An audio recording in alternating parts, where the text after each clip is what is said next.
मेरे मित्र, फिर से परमेश्वर की महिमा के लिए आप लोगों के से रूबरू होने का मौका मिला है और मैं उसकी तारीफ करता हूं जिसने मुझे दिन दिया है कि मैं आपके लिए परमेश्वर का पवित्र वचन को ला सकूं और वीडियो बनाते हुए आपको ये वचन कह सकूं। आइए हम उत्पत्ति की किताब में हैं और उत्पत्ति की किताब हमें 24 अध्याय में ले चलती हैं और 24 अध्याय के हम 48 पद में आते हैं। अगर हम 42 से 48 तक देखते हैं तो फिर से उसने अपनी उस बातों का विवरण दिया है या ब्यौरा दिया है, पर हम उसको छोड़ते हैं और 48 में आते हैं। फिर मैंने सिर झुकाकर, वो कह रहा है, यहोवा को दंडवत किया और अपने स्वामी अब्राहम के परमेश्वर यहोवा को धन्य कहा, क्योंकि उसने मुझे ठीक मार्ग पे पहुंचाया कि मैं अपने स्वामी के पुत्र के लिए उसके कुटुंब में से कुटुंब की पुत्री को ले जाऊं।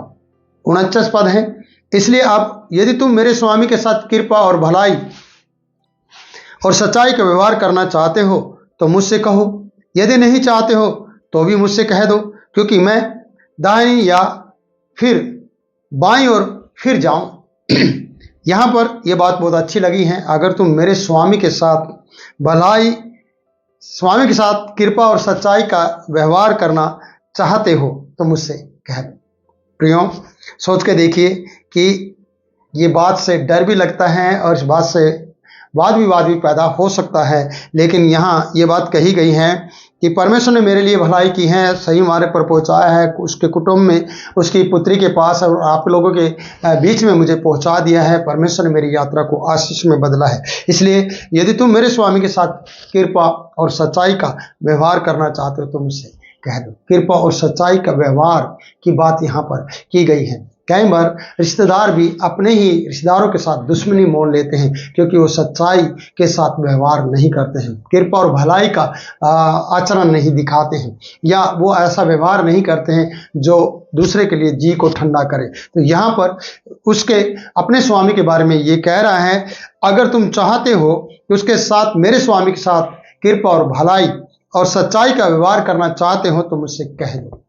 आज आपको कहना होगा कि आप सच्चाई के साथ भलाई करना चाहते हो, कृपा करना चाहते हो तो मुझे बताना होगा, ताकि मैं दाईं ओर जाऊं या फिर बाईं ओर फिर जाऊं, ताकि मेरे पास दूसरा ऑप्शन रहे और मैं यहां से चला जाऊं, ताकि मैं अपनी सब से भी छूट जाऊं और मैं अपने स्वामी से कह दूं कि उन्होंने मना कर दिया है। अगर ये मना करते हैं तो प्रियो, सचमुच में ये उसके साथ भलाई और सच्चाई का व्यवहार नहीं करते हैं। तो इसकी ये बात मुझे अच्छी लगी है कि इसने परीक्षा में डाला है कि सच्चाई करना चाहते हैं, भलाई करना चाहते हैं। आज रिश्तेदार ये प्रियो कैसे बनी रह सकते हैं अगर वो सच्चाई के साथ भलाई नहीं करते हैं या कृपा का व्यवहार नहीं करते हैं और सच्चाई से व्यवहार नहीं करते, तो हमारे रिश्तेदारियां कुछ समय तक चलती हैं। हमारी रिश्तेदारी में खटासपन आ जाता है, कड़वापन आ जाता है जब हम सच्चाई का व्यवहार नहीं करते, खराई से हम नहीं चलते हैं, तो हमारी रिश्तेदारियां बिगड़ जाती हैं।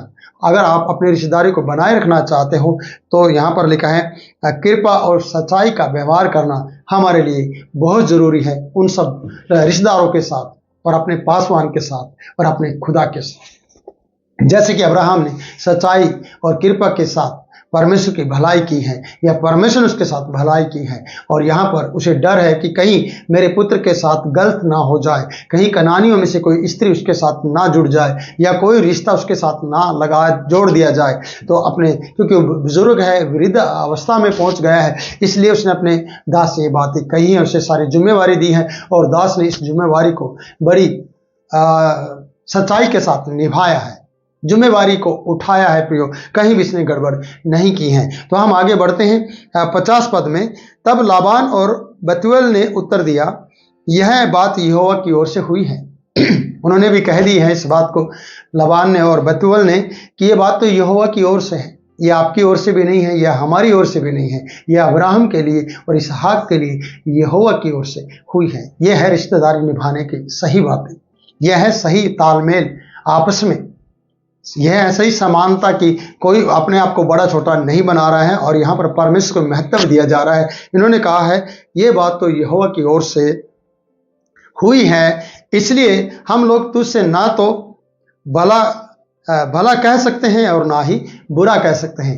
ये है रिश्तेदारी जुड़ने की बात। ना बुरा कह सकते हैं और ना ही आपको हम भला कह सकते हैं। और प्रियो, हम लोग कितनी बार भले के बदले में बुरा कह जाते हैं, कितनी बार हम बुराई कर देते हैं। इन अच्छे कार्यों को देखने की बजाय हम बुराई में पड़ जाते हैं और बुरे कार्य हम प्रतिदिन करते रहते हैं। और परमेश्वर नहीं चाहता कि भलाई को छोड़कर आप बुराई करें। परमेश्वर ये चाहता है भलाई से बुराई को जीत लो। हम कुरिन्थियों की पत्रियों में पढ़ते हैं। तो इसलिए मैं कहूँगा आगे पद हमें 51 ये बता रहा है 24 का उत्पत्ति का, देख रिबका तेरे सामने है। उस दास से कहा, रिबका तुम्हारे सामने है, उसको ले जा, हम मना नहीं कर रहे हैं। वह यहोवा के वचन के अनुसार तेरे स्वामी के पुत्र इसहाक की पत्नी बने। उसकी यह बात सुनकर अब्राहम के दास ने भूमि पर गिर के यहोवा को दंडवत किया। कितनी बार अब्राहम के दास ने यहोवा को दंडवत किया है। प्रियो, गिनती बताने की जरूरत नहीं है, पर वो बार बार जैसे जैसे उसका काम आसान होता जा रहा है, जैसे जैसे काम उसका बनता जा रहा है, जैसे जैसे वो उस अपनी मंजिल की ओर पहुंचता जा रहा है, जैसे जैसे उसके काम आसान किए जा रहे हैं, तब तब वो झुकता है और मुंह के बल गिरता है और यहोवा को दंडवत करता है। तो प्रियो, आज हमें भी ऐसे ही जब जब हमें आशीषें मिलती हैं और जब जब हमारे काम बनते चले जाते, तो हमें प्रार्थना के स्तर को और ज़्यादा बढ़ा देना चाहिए।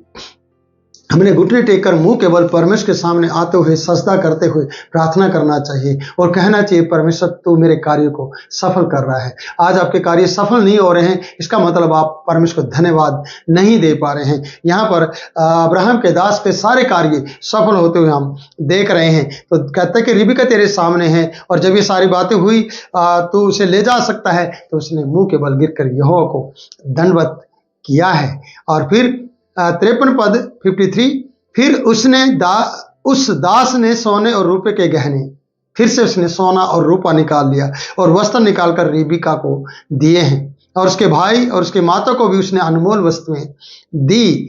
ये रिश्ता पक्का हो गया। प्रियो, जब आप रिश्ता करने जाते तो कुछ तो लेके जाते हैं।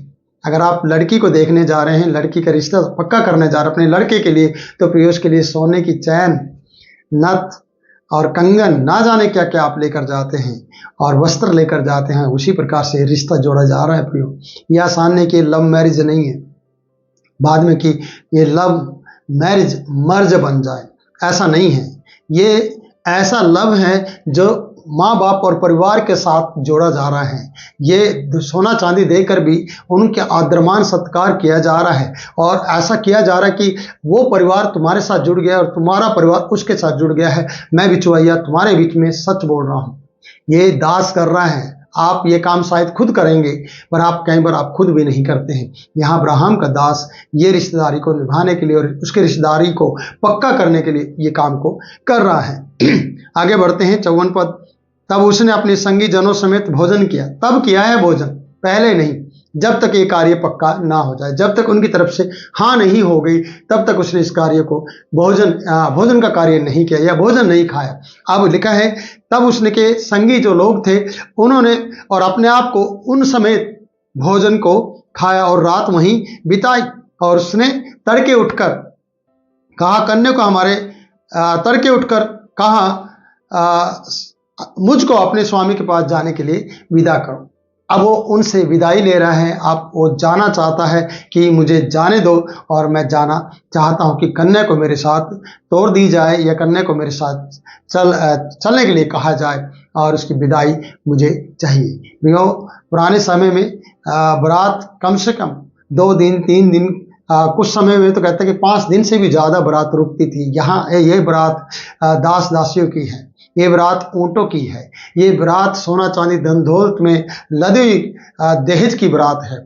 ये दहेज प्रथा नहीं मैं कह रहा हूँ, मैं ऐसा कहता कि ये खुद लेकर आए हैं लड़की के घर परिवार को देने के लिए। तो प्रियो, यहाँ सिर्फ लड़की को एक ही चीज़ मिलने वाली है। मैं अगली वीडियो में आपको बात बताऊंगा, पर यहाँ मैं ये कहना चाहता हूँ कि ये अनमोल वस्तु उसके माता पिता को और उसके भाई बंधु को देकर जाने के लिए सुबह मॉर्निंग में उससे विदाई चाहता है। तो हम भी अपने रिश्तेदारों को, रिश्तेदारी के लोगों को और उनके रिश्तों को अपने जीवन में और उनके जीवन के साथ जोड़ते हुए पक्का कर सकते हैं। और सबसे ज़्यादा अच्छी रिश्ता आपका परमेश्वर के साथ, उसके पुत्र यीशु के साथ होना है। पवित्र आत्मा के साथ आपका रिश्ता पक्का होना है, जिससे कि आपको जीवन भर के लिए किसी भी बात की परेशानी ना आए। अगर परेशानी आती है तो उसमें पवित्र आत्मा आपकी सहायता करेंगे और यीशु के नाम में आप पिता से उसकी मदद मांग पाएंगे। जैसे कि अब्राहम के दास ने हर रास्ते पे, हर मोड़ पे मदद मांगी है और परमेश्वर ने उसकी मदद की है और उसका काम जैसे जैसे बनता है वो घुटने टेकता है और प्रार्थना करता है। हमें भी ऐसा ही परमेश्वर के सामने झुकना चाहिए, यीशु के नाम में ऐसा करना चाहिए। पवित्र आत्मा आपकी मदद करे, दिन भर आपको संभाले और आपकी अगुवाई करे। प्रिय जन, फिर मिलेंगे नई वीडियो में नए बात के साथ। तब तक के लिए मैं आपसे इजाजत चाहता हूँ। जय मसीह।